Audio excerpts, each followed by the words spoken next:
Buenas noches, bienvenidos a una edición más de Chat Económico por Señal U, el canal de la Universidad Nacional de Cuyo. En la jornada de hoy la intención es analizar algunas variables, cómo han ido evolucionando en los últimos días, cuáles son las variables vedette en la Argentina. De esto se va a tratar seguramente el editorial que voy a comenzar a hablar en unos segundos y después nos vamos a meter de lleno en las investigaciones que viene llevando adelante el Centro de Estudios de la Facultad de Ciencias Económicas de la Universidad de Cuyo con respecto a la distribución del ingreso en nuestra provincia, variables socioeconómicas, variables sumamente sensibles y variables importantes para saber con datos oficiales en dónde estamos parados y cuál ha sido la evolución de los distintos estratos en los últimos años. Pero para arrancar el programa la idea era un poco hablar de lo que venía ocurriendo en las últimas semanas con respecto a este cepo al dólar, a estas restricciones, a estas imposiciones nuevas y cómo va evolucionando el mercado. El mercado que ha tenido en vilo a nuestra economía por el hecho de que estamos hablando de una variable sensible. No solo en la Argentina, uno sabe que a nivel mundial el dólar es una variable de referencia, pero mucho más en países como el nuestro, donde se lo toma como una variable refugio, es decir, donde la mayoría de los argentinos huyen cuando desconfían de su moneda, cuando desconfían de las variables económicas, corren hacia una moneda mucho más dura como es el caso del dólar. El dólar también tiene inflación, es decir, Estados Unidos también tiene inflación, está claro que no al nivel de Argentina y de alguna manera correr hacia una moneda mucho más dura al ahorrista le da cierta tranquilidad.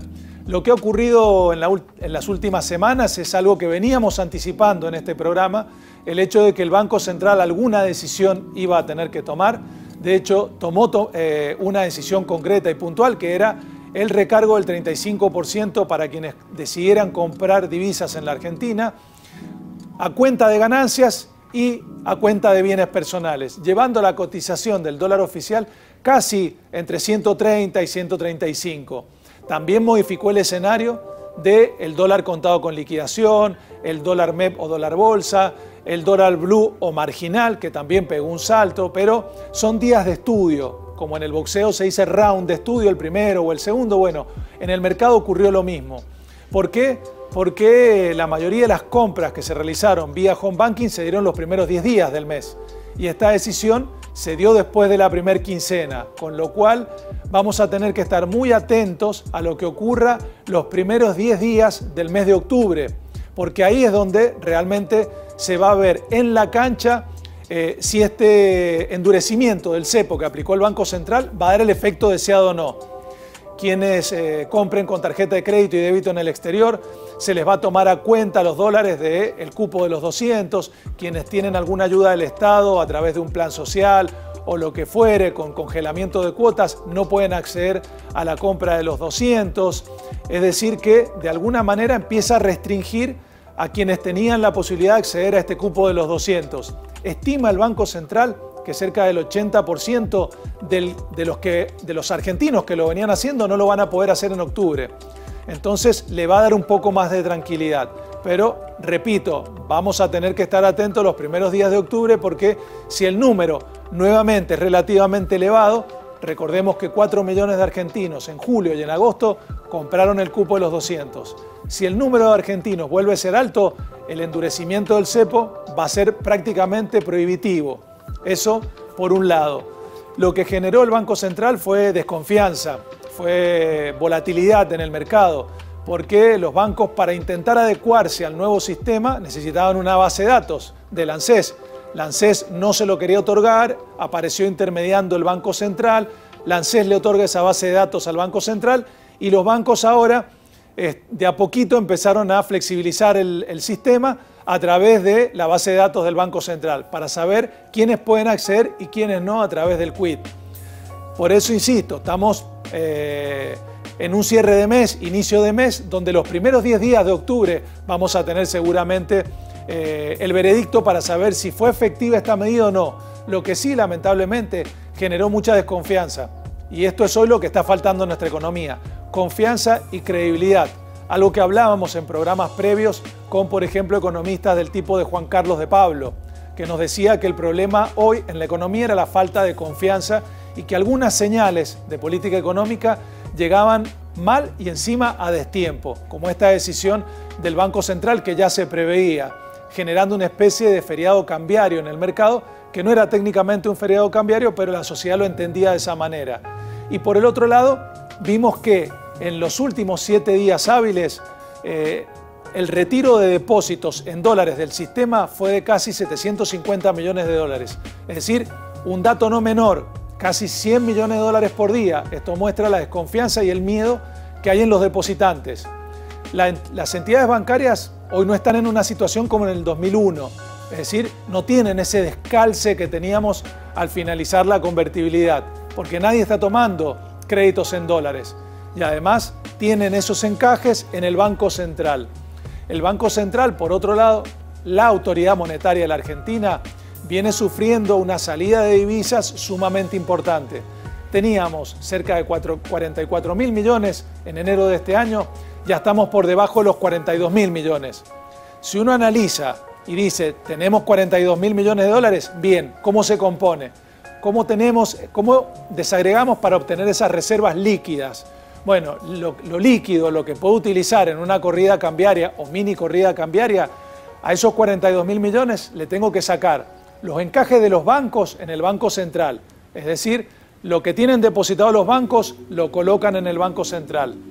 Tenemos también un swap financiero con China, que eso está en yuanes, es decir que tenemos yuanes en el Banco Central, cerca de 19 mil millones de dólares. Los encajes están cerca de los 12 mil millones de dólares. Tenemos un préstamo del banco, del famoso banco BIS, el Banco Internacional, cerca de 3 mil millones de dólares. Y después, cerca de 7.600 millones de dólares son depósitos de algunos organismos en el Banco Central, algo de oro, derecho especial de giro, la moneda del fondo y demás. Con lo cual, líquido nos quedan menos de 2 mil millones de dólares. Esa es la preocupación que tiene hoy la autoridad monetaria. Preocupación que quizás debería haberla tenido mucho antes, pero no se animó a dar ese golpe de timón, yo diría hace 60 o 90 días aproximadamente. Está claro que en el medio hay pujas entre el ministro de Economía, el presidente del Banco Central, algún que otro funcionario, pero hoy la situación genera falta de confianza y falta de credibilidad. En un contexto donde también estamos llevando adelante el presupuesto, con datos que, insisto, y lo hablábamos también semanas previas, son datos que es difícil poder plasmarlos en la práctica. ¿Cuánto vamos a tener de déficit? ¿Cuánto va a ser la inflación? En el presupuesto o en el proyecto se habla de un dólar a 101 pesos para el año que viene, lo cual hoy luce completamente difícil, pero está claro que Argentina necesita hoy recuperar la confianza y la credibilidad en materia económica. Eso es fundamental. Y por otro lado, acabábamos de cerrar un acuerdo de canje con acreedores con el 99% de aceptación. Y además de eso no logramos la confianza. Nos sentaremos con el fondo y veremos si podemos avanzar en una nueva reestructuración o refinanciación. Pero hoy Argentina necesita señales claras y concretas. Esperemos los primeros días de octubre para ver de qué manera este ultracepo ha dado los efectos deseados por parte del Banco Central o no, y que genere alguna medida adicional para que Argentina vuelva a lograr ese sendero de confianza que tanta falta le hace en un momento donde la economía está transitando momentos sumamente turbulentos. En este contexto vamos a hablar seguramente a partir de ahora con el profesor Maradona de la Universidad Nacional de Cuyo sobre la distribución del ingreso, porque la falta de confianza, la falta de credibilidad y la caída en muchas variables económicas termina impactando en los que menos tienen, y es ahí donde juega un rol fundamental la evolución de la distribución del ingreso en nuestro país. Estamos en comunicación con un profesor de la Facultad de Ciencias Económicas de la Universidad Nacional de Cuyo, también integrante del Centro de Estudios y Vinculación Económica de la misma facultad, para analizar, hablar, conversar un poco sobre las investigaciones económicas que vienen haciendo sobre distintas variables de la economía provincial y también nacional. En este caso, darle la bienvenida al profesor Gustavo Maradona, un colega, un amigo, para hablar fundamentalmente de lo que es la distribución del ingreso en Mendoza. Buenas noches, Gustavo, un placer. ¿Qué tal? ¿Cómo estás, José? Un gusto para mí también. Bueno, después de esta breve presentación y de alguna manera introduciendo el tema de la distribución del ingreso, Queríamos saber qué tipo de investigación vienen haciendo desde la facultad con respecto a esta variable que es tan sensible, que es tan social para nuestra provincia, y qué periodos habitualmente son los que vienen investigando. Mirá, nosotros hacemos un abordaje bastante integral en el marco de una asignatura que tenemos que se llama Economía de las Políticas Sociales. Y bueno, como vos sabrás, José, las políticas sociales desde el enfoque económico abordan fundamentalmente lo que es pobreza y distribución del ingreso por un lado, salud o economía de la salud, o cómo se asignan los recursos a la salud, y la economía de la educación. Claramente el tema de la educación, la distribución del ingreso y la pobreza están íntimamente vinculados, entonces nosotros profundizamos el análisis tratando de vincular esas tres áreas en una asignatura. Normalmente cada tanto hacemos alguna presentación, en particular con áreas específicas, por ejemplo ahora en las jornadas de ciencias económicas que han sido hace poquito, abordamos el tema de la educación y la calidad educativa de Mendoza y de la Argentina en general, pero bueno, lo cierto es que, como vos sabes bien, el tema de la desigualdad en la distribución del ingreso es un tema dentro de las intervenciones de política social muy importante, dada la importancia que esa variable ingreso implica para el bienestar de la gente, ¿no? Y esta variable, la desigualdad en la distribución del ingreso, yo sé que ustedes vienen analizándolo, viendo distintos tipos de números en los últimos años, cómo evolucionó en la provincia de Mendoza y algún comparativo a nivel nacional para ver cómo estábamos hace un par de años y cómo estamos relativamente en estos últimos meses. ¿Qué nos puede decir al respecto? Perfecto. Mira, antes déjame hacer una brevísima introducción porque para que se entiendan después bien los indicadores que yo les voy a comentar. Pero básicamente cuando hablamos de distribución del ingreso, lo que hablamos es de desigualdad en los ingresos que la gente percibe. Entonces el enfoque fundamentalmente tiene que ver con el cálculo de lo que se denomina el ingreso per cápita familiar, que simplemente planteado es tomar los ingresos que llegan a un hogar y cómo la totalidad de esos ingresos, cómo se distribuye o cómo podríamos distribuirlo entre los distintos componentes del hogar. Por eso se llama el ingreso familiar per cápita. Entonces vos tenés el ingreso familiar per cápita, que es todos los ingresos que llegan a ese hogar, tanto laborales como no laborales, y lo dividís por la cantidad de integrantes que tiene el hogar. Ese número que se llama, insisto, ingreso per cápita familiar, después lo ordenás de menor a mayor, ¿sí? Y tomás la población total dividiéndola en grupos. En el caso que yo les voy a contar son grupos del 10% de la población, insisto, ordenado de menor a mayor. Entonces vos vas a tener que el primer decil, es decir, el primer 10%, te muestra cuál es el ingreso del 10% de menores ingresos, digamos, el 10% más pobre. Y así siguiendo hasta el décimo decil, que es el de ingresos más altos, a vos te va a permitir tener un panorama de cuán desigual se dan los ingresos en Mendoza y en la Argentina. La evolución que nosotros estamos viendo, para tomar un horizonte relativamente corto de los últimos 5 años, es que uno de los indicadores que se construye de la siguiente manera, tomando el ingreso promedio del grupo más rico, del 10% más rico, dividiéndolo por el ingreso promedio del grupo más pobre, o sea, el decil décimo sobre el decil primero. Y ese número, que en el año 2016, por ejemplo, estaba para Mendoza alrededor de un número 13 y algo, ha ido creciendo paulatinamente y en los últimos trimestres, ya 2019-2020, el número está cerca de 19-20. ¿Eso qué quiere decir? Que en promedio, un integrante de un hogar que está en el grupo más favorecido, el de mayores ingresos, en promedio está teniendo disponibilidad de recursos prácticamente de 20-23 veces lo que recibe una persona que está en el decil más bajo, es decir, en el grupo del 10% de ingresos más bajos de la población. Y ese incremento paulatino también se ha visto para Argentina, arrancando, como decía, en 2016 en valores cercanos al 18-20, y estamos observando para el primer trimestre del 2020 también un valor cercano al 23%. O sea, hay una paulatina desmejora, al menos en términos de ese indicador que les comentaba. Y eso comparado en Mendoza con respecto a la nación, con respecto a Argentina, ¿cómo ha ido evolucionando en los últimos años, en los últimos 5 años? Mendoza se posicionó un poco mejor, creció porcentualmente más de lo que creció la nación en cuanto a desigualdad. Tomando este indicador, porque vos, como sabrás bien, vos podés tener distintas herramientas con las cuales medir la realidad. En este indicador sí se nota una desmejora relativa de Mendoza.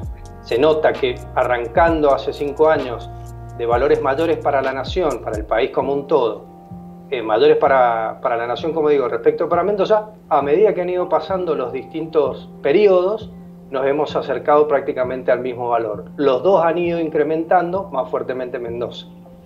Y con respecto a estos últimos meses, últimos trimestres, que considerás que ha ido perjudicándose este indicador para nuestra provincia, ¿qué perspectivas, qué análisis podés hacer con respecto a los trimestres que vienen y teniendo en cuenta la realidad económica que nos está tocando vivir?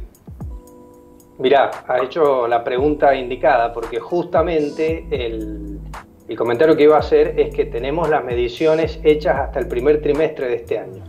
INDEC ha publicado la encuesta permanente de hogares, que es la fuente que nosotros normalmente utilizamos y que se utiliza normalmente en la literatura y los cientistas sociales para evaluar y medir este tipo de variables. Pero la encuesta permanente de hogares, la microbase, está disponible a hoy recién para el primer trimestre de 2020. El segundo trimestre de 2020, que ya entra de lleno la pandemia, no está disponible en microdatos. Sí está un avance, un trabajo que el INDEC ha publicado el 24 de septiembre, hace poquitos días, pero para todo el país. No se puede identificar aglomerados urbanos, como por ejemplo el Gran Mendoza, que es el que estamos comentando acá. Mis perspectivas, por eso José has dado la tecla, digamos, es que lamentablemente las perspectivas van a ser mucho peores, en el sentido de que esta desigualdad claramente va a impactar y va a calar hondo, o más profundamente al menos, en los próximos trimestres, sin ninguna duda, sin ninguna duda. Claro, por el hecho de que, como mencionabas, algunas variables que tenían que ver con meses previos al impacto de la pandemia, que fue a fines de marzo, estaba claro que quizás estos indicadores iban a ser, o van a ser seguramente mucho más negativos de lo que venían siendo en los últimos meses. Y una pregunta puntual que me gustaría que aclararas, teniendo en cuenta tu perspectiva docente, es por el hecho de que en los últimos días aparecieron algunos tweets de funcionarios nacionales confundiendo el coeficiente de Gini, que tiene que ver un poco con lo que venís hablando. Confundían lo que era el valor cercano a 1, confundían lo que era el valor cercano a 0, y teniendo en cuenta que hablamos de funcionarios nacionales, generó una confusión en muchos sectores. ¿A qué se refiere cuando estamos midiendo o estamos analizando el valor del coeficiente de Gini? Mirá, justamente, así como recién comentábamos esta comparación entre lo que gana el ingreso, o el ingreso promedio, mejor dicho, del decil más alto sobre el decil más bajo, claramente vos estás comparando las colas de la distribución, mientras que el coeficiente de Gini, como vos acabás de plantear, es una medida integral de toda la distribución del ingreso, que te muestra integralmente todos los deciles del 1 al décimo, si vos querés. Claramente el índice de Gini es muy interesante porque es un índice que está acotado. Vos sabés que el valor 0 significaría que todos tuviéramos los mismos ingresos, lo cual es imposible, una utopía, en el valor 0. Y en el valor 1 sería el caso en el que todo el ingreso de una economía estuviera en manos de una única persona. También es un extremo y demás. Entonces, vos lo que querés, o lo que querés medir, es cuánto te alejás o cuánto crece el indicador, porque el indicador es un indicador de desigualdad. Para que vos tengas buenas noticias, deberías observar indicadores, digamos, más bajos cada vez. Y es lo que últimamente no estamos observando, al menos en Mendoza y un poquitín a nivel nacional, pero de nuevo haciendo la salvedad de que estamos nosotros mostrando los datos al primer trimestre de 2020. Cuando tengamos disponible la microbase del segundo trimestre, donde vamos a poder captar de lleno el impacto de la cuarentena, sobre todo sobre la actividad económica, ahí vamos seguramente a encontrar valores importantes. Entonces, como vos venías comentando, el índice de Gini ha tomado valores cercanos a 0,4 más o menos desde mediados del año pasado, y paulatinamente ha ido creciendo para Mendoza. El último dato que tenemos medido nosotros del Gini para Mendoza da 0,46, o sea que ha ido creciendo un poquitito. Pero las perspectivas, insisto, para los próximos trimestres es probable que sean peores. Por una sencilla razón, la cuarentena, y hay estudios que lo miden y que lo informan, claramente va a impactar a aquellas personas que tienen, digamos, menores ingresos, es decir, menor capital humano, aquellos que están más cerca de situaciones, digamos, de precariedad laboral o de informalidad laboral, menos protección, y que en definitiva tienen pocas herramientas, digamos, con las cuales poder hacer frente. Esa misma precariedad o informalidad es la que a vos te impide, por ejemplo, tener asegurado un salario, digamos, en la medida que vos estés protegido por las leyes laborales, o tenés una garantía de que no vas a perder el trabajo. Bueno, eso es claramente asimétrico para quienes están en los quintiles o deciles iniciales de la distribución, es decir, para quienes tienen normalmente los ingresos más bajos, la precariedad y la informalidad participa en un mayor porcentaje, y esas personas dependen mucho de sus trabajos de cuentapropistas y demás, que han sido de lleno, digamos, impactados negativamente con la cuarentena. De manera tal que entonces lo que nosotros esperamos es que haya una profundización o una mayor desigualdad en la distribución del ingreso en los próximos trimestres, lamentablemente, a nivel nacional y a nivel Mendoza también, sin perjuicio de las políticas que se han implementado en términos de ingreso familiar de emergencia y demás, pero lo cierto es que es muy profundo, digamos, el impacto que yo creo que va a tener en la desigualdad. Y con respecto a estos trabajos, estudios que vienen realizando desde la facultad, ¿qué han podido medir con respecto a los niveles educativos en la provincia de Mendoza? ¿Cómo han ido evolucionando en los últimos años también? Porque es un dato interesante. Es un dato interesante y además es fundamental, porque uno puede hacer una relación muy directa entre desigualdad y participación o alcance educativo, digamos, el máximo alcance educativo. Mirá, lamentablemente no solamente para Mendoza, a nivel nacional, lo que nosotros hemos ido detectando, que no es de los últimos 5 años, sino que es una cuestión que lamentablemente tengo que decir que es estructural, una paulatina desmejora en la calidad educativa medida a través, ¿no es cierto?, de lo que normalmente se utiliza, que es las pruebas estándar, tipo prueba operativo aprender, ¿sí? Muy interesante porque está en pleno debate ahora una posible reforma a la ley educativa, pero justamente lo que nosotros observamos es que en términos relativos Argentina ha ido perdiendo posiciones en términos de calidad educativa.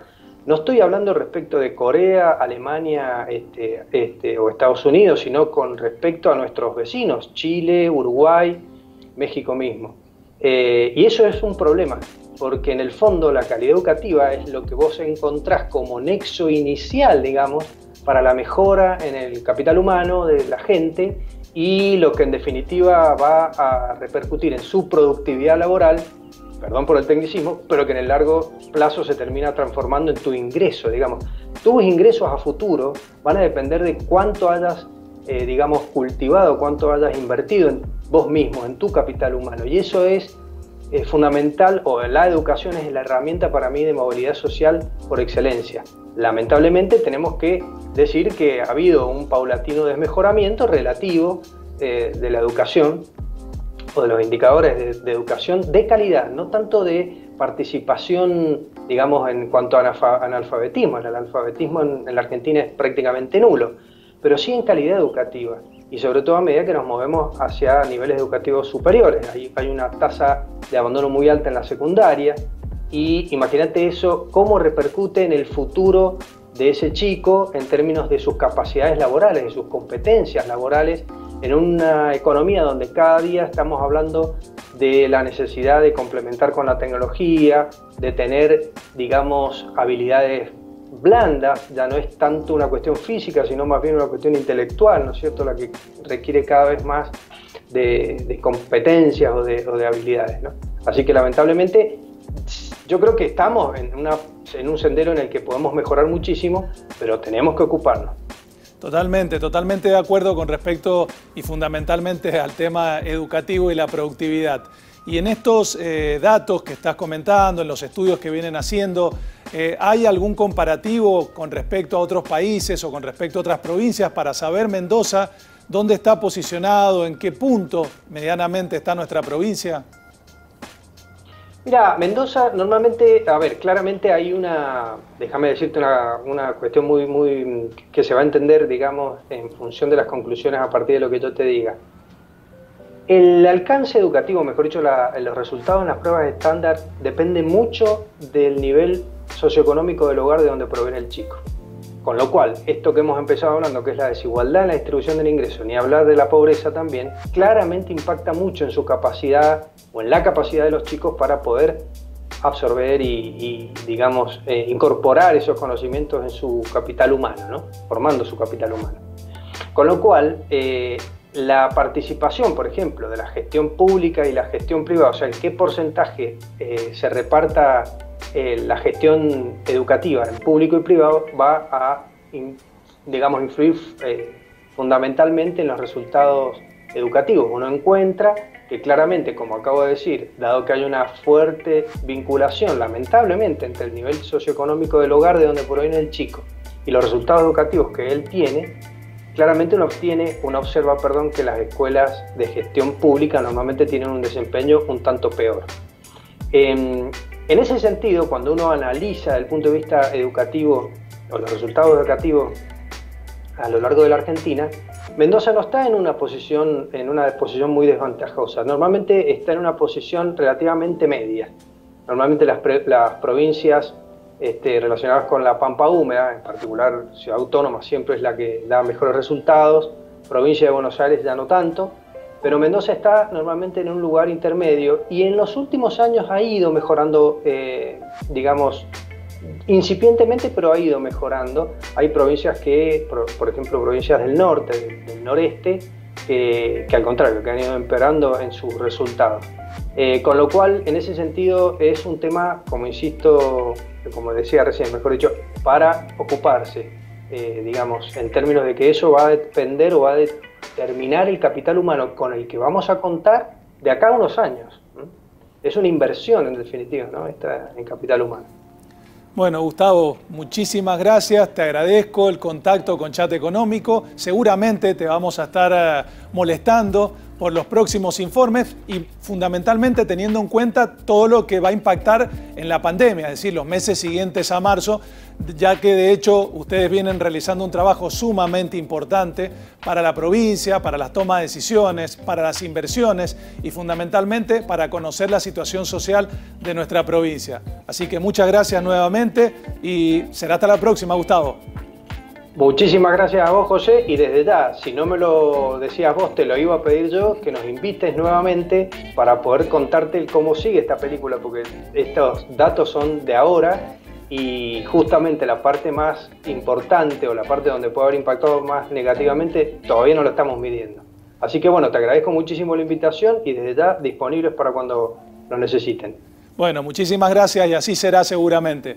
Estábamos conversando con Gustavo Maradona, profesor de la Facultad de Ciencias Económicas de la Universidad Nacional de Cuyo, es quien lleva adelante un centro de estudios y vinculación económica dentro de la universidad, que se dedican fundamentalmente a medir variables sociales como bien él decía, distribución del ingreso, nivel socioeconómico, nivel educativo, y mostraba un poco a las claras cuál era la evolución que había tenido nuestra provincia en ese sendero en los últimos 5 años.